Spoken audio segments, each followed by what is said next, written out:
everyone, it's Lisa Ross, though you may know me better as Paper Daisy Creations. And today I'm going to show you how to work the Nebulae lace. Now, this is a really cool stitch pattern that actually you kind of need a lot more than my little swatch here to see the real beauty of it. So this actually isn't giving too much away by showing you this little swatch.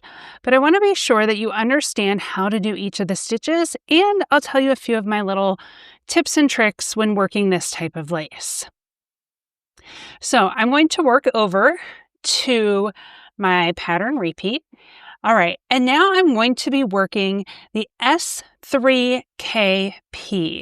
And so to do this, I'm going to take these next 3 stitches and I'm going to slip them one at a time knitwise off the needle.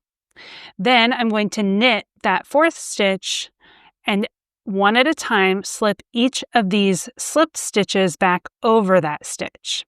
So let me show you how I do it. So to work the S3KP, I'm going to slip one off knitwise. So take your needle, go in just like you would for knitting. Take that off the needle. That's 1. Do it with the 2nd stitch, 2, and 3. So each one of those was slipped knitwise, which means that it twisted this stitch so that it's facing the opposite way. It's reoriented onto my right needle. Now I'm going to knit that 4th stitch. Right now it's the 1st stitch on my left needle, so I knit that the way I normally would. So this is my knit stitch right here, and then I have these 3 slipped stitches. One at a time, I'm going to pass each of those slipped stitches over that first knit stitch. So go into the stitch and slip it over the first one. Go into the next stitch, slip it over the first one. And one more time, go into the stitch and slip it over the first one.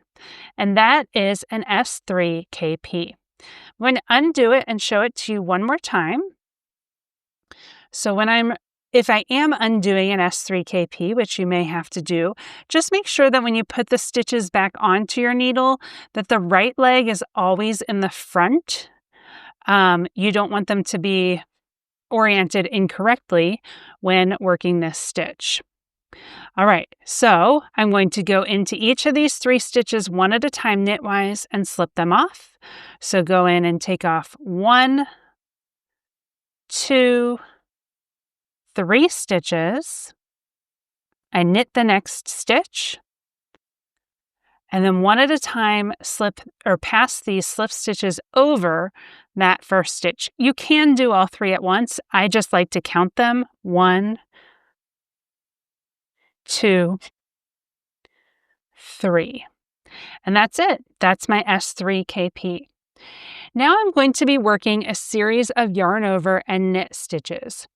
And because I'm working yarn over knit, yarn over knit, yarn over knit, I find it easiest to count those stitches as I do it. So I can keep the pattern going, yarn over knit, yarn over knit, yarn over knit, and I'm going to count each one as I do it. This helps me make sure that I have the right number, and I find it easier than saying like yarn over knit, an indistinct number of times. So I'm going to begin with 1, which was my yarn over. 2 is my knit. 3, 4, 5, 6, 7, 8, 9, 10, 11. You should always end with a yarn over. So that set of patterning, we're going to begin with a yarn over and end with a yarn over. All right, and so I am now ready to work my knit 4. Now, if you are farther along in the Nebulae lace, you'll see it start to line up. You'll see that those yarn overs all appear right above the purl bumps. But if this is your first row, you're not going to see that. It's just a way to help you orient yourself as you go. Now, for this next stitch, I'm going to take these 4 stitches and I'm going to work a knit 4 together. Now, one tricky thing is you want to make sure that your yarn over stays on your needle as you do that, because you don't want to lose a stitch as you do it. If you do lose this, or if that becomes commonplace for you to lose that, just be sure that you're paying attention because yarnovers are really easy to pick up either on the row you're working or on the wrong side rows. I'll show you that in a minute. All right, I'm going to work my knit 4 together.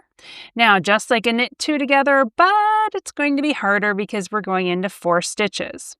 Now, if you find it tricky to get your needle into all 4 stitches, which I'll show you how I do that, like that, and knit 4 together. If you find it difficult, a few things that you can do. One is take your needle and loosen up each of those 4 stitches. Just tug on it a little bit and try to make each of those loops a little bit bigger, a little bit looser. Then work your knit 4 together. Another possibility is to take your stitches down towards the needle tip. Right here at that needle tip, you have more room. And so going into those 4 stitches is a little bit easier. So that's all it is for my knit 4 together. And that little section of my nebulae is complete. Now, I understand that the knit 4 together might be a little bit tough for especially tight knitters. So I'm going to show you an alternative that you can do in place of the knit 4 together. So I'm going to take that out, keep my yarn over. All right, now this is a little bit trickier, but I do think that you would find it easier to work if those 4 stitches are too tight to go into. So what I'm going to do to work this alternative method is knit this first stitch. Then I'm going to put it back onto the left needle, and one at a time I'll slip each of the next 3 stitches over it. So I'll pass each of these 3 stitches over the knit stitch. It's very similar to what we did on this side, but in reverse. So let me show you what that looks like. Again, make sure you've got your yarn over there. Now I'm going to knit the first stitch, but I have to put it back on the left needle. Then I'm going to take one at a time these 3 stitches and pass it over the stitch that was already knit. Oops, there we go. All right, now because that stitch has already been knit, I'm going to slip it purlwise back onto the right needle, and there is my alternative to the knit 4 together. Now, this one is a little bit harder to undo because we have passed those stitches over. So just be extra careful when you're doing that.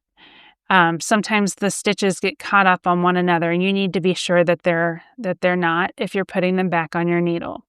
So let me show you that alternative again. And you can see when I put those back on my needle, I lost my last yarn over. So I'm going to put that back on there. All right, I'm going to knit 1, slip that back to the left needle, and then I'm going to pass over the next 3 stitches. So pass over 1, 2, 3. All right, that stitch has already been worked, so I'm going to move it back to my right needle. All right, now let me show you what I mean about catching any stitches that you might have missed, catching any of your yarn overs that you might have missed. All right, now to show you what I mean about catching some missing yarn overs, I am on my wrong side row and I put some markers in place. The markers do not need to shift like they did with our constellation lace. So this is a good lace pattern for using markers if you like using markers. Now, what I'm going to do is make sure as I'm working the stitches that I have 18 stitches in between each set of markers. Let's see, 1, 2, 3, 4, 5, 6, 7, 8, 9, 10, 11, 12, 13, 14, 15, 16. I only have 16 stitches in between my markers, which is because I went and dropped a few yarn overs so I can show you where they're missing. Now, if I'm looking at the right side of my knitting, I can see my patterning. Here's my S3KP. Here was my knit 4 together. And then I have yarn over, knit 1. And then I'm missing a yarn over right here. So I can put a little marker right there to clip that use this little removable marker so that when I'm working my wrong side row, I will find it. Then I have knit 1, yarn over, knit 1, and I'm missing another yarn over right here. So I'm going to put, another removable stitch marker in that spot right there. Now, when I come to those spots on the back, it's very easy to pick up the running thread and create a yarn over. All right, so here's the first one. I have my little removable stitch marker. I can just pull that off. Now, all a yarn over is this running thread is just over my needle. That's all a yarn over is. And so what I'm going to do is I'm taking the right tip of my needle and I'm just scooping that up back to front with my right needle and putting it on the left needle. I want to make sure that the right leg is in the front because that has it oriented correctly. If I put it on this way, then when I purled it, I would be closing up that loop and it would not be that open yarn over look that I'm looking for with my lace. So make sure that right leg is in front and then just purl the stitch as you would.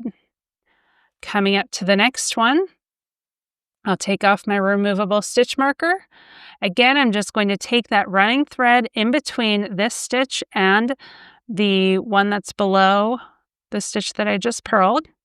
So that running thread, kind of like I'm working an M1L, and I'm going to put it on my needle with the right leg in front, and then I can purl it. I can count those stitches in between my markers, and I should have the correct stitch count.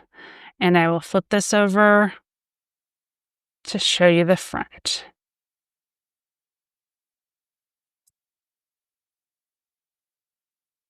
All right, again, this pattern works really well when you have lots of it repeated across the rows. So your Nebulae Lace is going to be really amazing. It also benefits greatly from blocking. So be sure you block your finished wrap to really open up the lace and let your Nebulae Lace shine. Thank you so much for joining me. You can find this design and all of my other patterns on Ravelry and PaperDaisyCreations.com. And I wish you all very happy knitting.